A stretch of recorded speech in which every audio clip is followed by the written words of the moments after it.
Hello दोस्तों, good morning. आज हम लोग बात करने वाले हैं JCERT मैथ बुक का क्लास 5 का मैथ बुक का पार्ट 1 में हम लोग आज पढ़ने वाले हैं ज्यामिति। ज्यामिति को इंग्लिश में क्या बोलते हैं? ज्योमेट्री। हम लोग पढ़ेंगे ज्योमेट्री के बारे में। ज्योमेट्री होता क्या है उसके बारे में पूरा विस्तार से पढ़ेंगे। कोण कोण किसको बोलते हैं? एंगल को बोलते हैं। चलिए देखिए फिगर में क्या बोला है।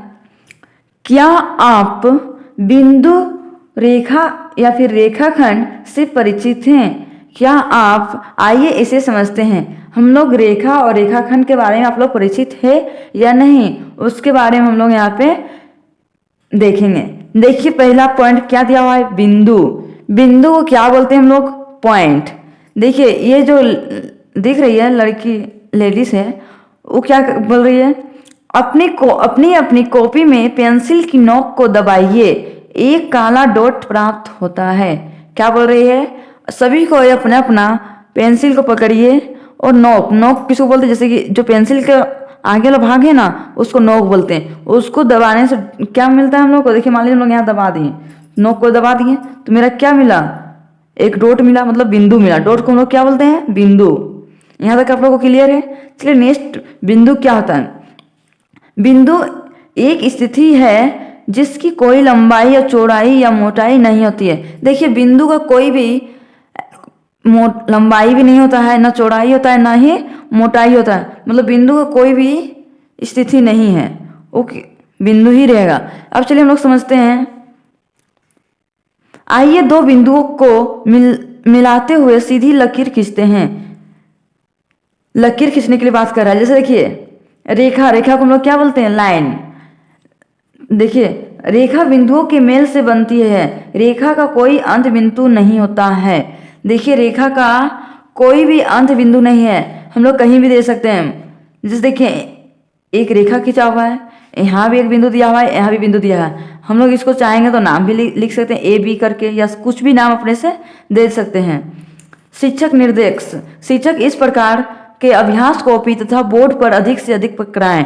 यहाँ पे क्या बोल रहा है? शिक्षक को अधिक से अधिक बच्चों को जानकारी देने के लिए कर रहा है शिक्षक निर्देश में कि बिंदु होता क्या है। तुम लोग पढ़ चुके हैं। रेखा क्या होता है उस सब के बारे में बताने के लिए विस्तार से बोल रहा है शिक्षक को। चलिए अब हम लोग पढ़ेंगे नेक्स्ट, रेखाखंड होता क्या है उसके बारे में। चलिए देखते हैं। रेखाखंड को इंग्लिश में हम लोग क्या बोलते हैं? Line segment. रेखाखंड को क्या बोलते हैं? Line segment. देखिए लाइन सेगमेंट होता क्या है? दो बिंदुओं को मिलाने वाली रेखा जिसके दो अंत बिंदु होते हैं रेखाखंड कहलाता है। देखिए ये क्या है? दो बिंदु है, ये दोनों को मिलाने का काम कौन कर रहा है? रेखाखंड कर रहा है। ये रेखाखंड का इसके आगे भी बहुत आगे तक चलते जाएगा, मतलब अनंत है। इधर भी हम लोग खींच सकते, बहुत अनंत तक है। इसको क्या बोलते हैं? दो अंत बिंदु होते हैं, इसको क्या बोलते हैं? रेखाखंड। देखिए ये लड़की है, ये क्या बोल रही है? अरे वाह, एक रेखाखंड रेखा का ही भाग होता है। ये क्या बोल रही है? रेखाखंड का रेखा का ही एक भाग होता है। अब आगे देखिए क्या बोल रहा है? ये लड़की है ना, दिख रहा है ना ये फिगर में, ये क्या बोल रही है इस लड़की से? मेरी पुस्तक का एक किनारा एक रेखाखंड है। तो दूसरी लड़की है सो क्या बोल रही है? मेज, बोर्ड तथा दरवाजा का किनारा भी तो एक रेखाखंड ही है। मतलब ये बोल रही है कि ये दोनों आपस में बात कर रही है कि मेरा पुस्तक है, मतलब किताब मेरा जो है उसका किनारा भी क्या है? मेरा रेखाखंड है। और ये दूसरा लड़की है सो क्या बोल रही है? मेज, मतलब हम लोग का मेज होता है, मेज किसको बोलते हैं? जो हो गया बेंच हो गया, बोर्ड जैसे हम लोग स्कूल में पढ़ते हैं वो सब बोर्ड हो गया, दरवाजा हो गया, का किनारा भी है। ये सब क्या है? हम लोग का रेखाखंड ही कर सकते हैं। अब चलिए नेक्स्ट को देखते हैं क्या बोला है। अब कीजिए, क्या बोला? स्केल की सहायता से निम्नलिखित माप के रेखाखंड खींचिए। देखिए स्केल की सहायता से हम लोग को क्या करने के लिए बोल रहा है? रेखाखंड खींचने के लिए बोल रहा है। क नंबर में दे दिया 5 सेंटीमीटर का, ख में 8 सेंटीमीटर, ग में 10 सेंटीमीटर और घ में 15 सेंटीमीटर दिया हुआ है। ये सब का क्या खींचने के लिए बोल रहा है? रेखाखंड खींचने के लिए बोल रहा है। चलिए हम लोग इसको कॉपी में समझते हैं अच्छा से।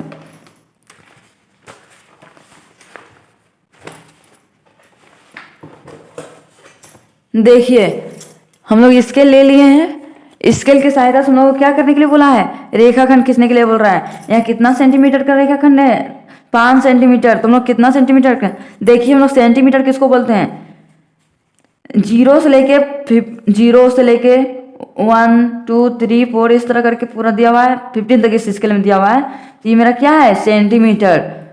इधर नापने का काम करते हैं। चलिए हम लोग रेखाखंड कितना बोला है, 5 सेंटीमीटर। देखिए हम लोग स्केल यहाँ पे बैठा लिए हैं। स्केल बैठाने के बाद देखिए हम लोग का 0 कहाँ है, यहाँ पे 0 है। पहले 2 बिंदु खींच लेंगे, 0 से लेके 5 तक खींच लिए, बिंदु दे दिए। बिंदु देने के बाद हम लोग क्या करेंगे, इसके सीधे में रेखा खींच दिए। अब ये मेरा कितना सेंटीमीटर का बन गया, 5 सेंटीमीटर का।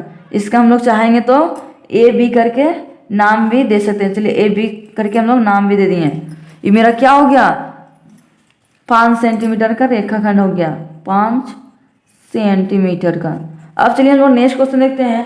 नेक्स्ट क्वेश्चन क्या बोला है, 8 सेंटीमीटर का रेखाखंड खींचने के लिए बोला है। चलिए हम लोग 8 सेंटीमीटर का रेखाखंड खींचेंगे। देखिए 0 से लेके 8 तक कहाँ पे मिलेगा हम लोग का, 0 से 8। देखिए हम लोग का 0 तो यहाँ पे है, तो 0 में एक बिंदु डॉट दे दिए। 8 कहाँ पे है, देखिए 8 तो यहाँ, इसका सीधा हम लोग क्या करेंगे, एक डॉट दे देंगे, दे दिए। अब क्या करेंगे, डॉट दे दिए तो अब दोनों को आपस में क्या कर देंगे, दोनों को आपस में मिला देंगे। ये मेरा क्या बन गया, अब रेखाखंड बन गया। अब चलिए इसको हम लोग दे दिए। यहाँ पे ए बी भी नाम दे सकते हैं, चाहे बी सी भी नाम दे सकते हैं, कुछ भी नाम दे दीजिए अपने सब चलेगा। मतलब रेखाखंड हो गया 8 सेंटीमीटर का। नेक्स्ट क्या बोला है, 10 सेंटीमीटर का। चलिए 10 सेंटीमीटर का रेखाखंड खींचते हैं हम लोग। 0 से लेके 0 में एक डॉट दे दिए, एक 10 में। इसमें हम लोग क्या करेंगे, एक रेखाखंड खींच दिए, मिला दिए। मिलाने के बाद यहाँ पे नाम दे दीजिए, पी या क्यू दे दीजिए। ये कितना सेंटीमीटर का है, 10 सेंटीमीटर लिख दिए। नेक्स्ट कितना के बोला है, 15 सेंटीमीटर का रेखाखंड खींचने। चलिए हम लोग 15 सेंटीमीटर का खींचते हैं। 0 से लेके 15 सेंटीमीटर का रेखाखंड, इसको क्या करेंगे, आपस में मिला दिए। मिलाने के बाद क्या करेंगे, सो इन लोग का नाम दे देते हैं, आर या फिर एस। ये मेरा कितना सेंटीमीटर हो गया, 15 सेंटीमीटर हो गया यहाँ तक। अब चलिए आगे हम लोग देखते हैं क्या बोला है।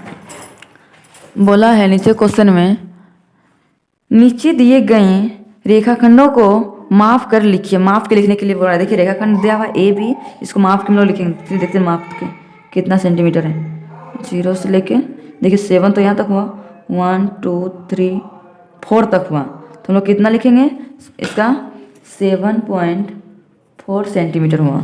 अब नेक्स्ट देखते हैं कि इसको भी माप को देखते हैं कितना सेंटीमीटर का है रेखाखंड। देखिए माप लिए, 0 यहाँ पे है और 6 यहाँ पे है, तो 6 सेंटीमीटर का हो गया है। तो यहाँ क्या लिख देंगे, 6, यहाँ सेंटीमीटर लिखा हुआ है। चलिए नेक्स्ट देखते हैं। अब शिक्षक निर्देश, बच्चों को रेखाखंड के अन्य उदाहरण देकर समझाइए। देखिए हम लोग 4 को तो बना लिए, बहुत हो गया। अब आगे देखते क्वेश्चन क्या बोला है। बोला है किरण। किरण क्या किसको बोलते हैं उसके बारे में, किसी एक बिंदु से प्रारंभ होकर बहुत दूर मतलब अनंत तक जाने वाली रेखा को किरण कहते हैं। देखिए बहुत दूर तक हम लोग टॉर्च जलाते हैं ना, जलाने के बाद बहुत दूर तक रोशनी जाता है, उसको क्या बोलते हैं, अनंत। जैसे मान लीजिए एक टॉर्च है, टॉर्च लिए,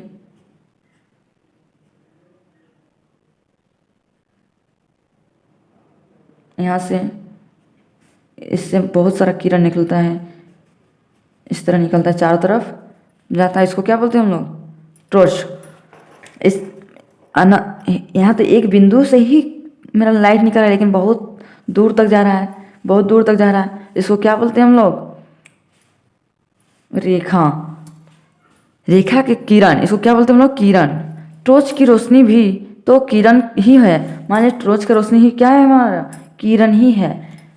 अब हम लोग समझ में आ गया किरण किसको बोलते हैं, किसी एक बिंदु से प्रारंभ होकर मतलब शुरू होता है यहाँ से और अनंत कहीं तक भी जाएगा, इसका कहीं भी एक जगह नहीं, अनंत तक कहीं तक भी जा सकता है, इसको हम लोग क्या बोलते हैं, किरण बोलते हैं। आगे देखिए अभ्यास का समय। अभ्यास का समय हम लोग नेक्स्ट वीडियो में देखेंगे। आज का क्लास इतना ही, अब हम लोग मिलते हैं नेक्स्ट वीडियो में। Thank you for watching.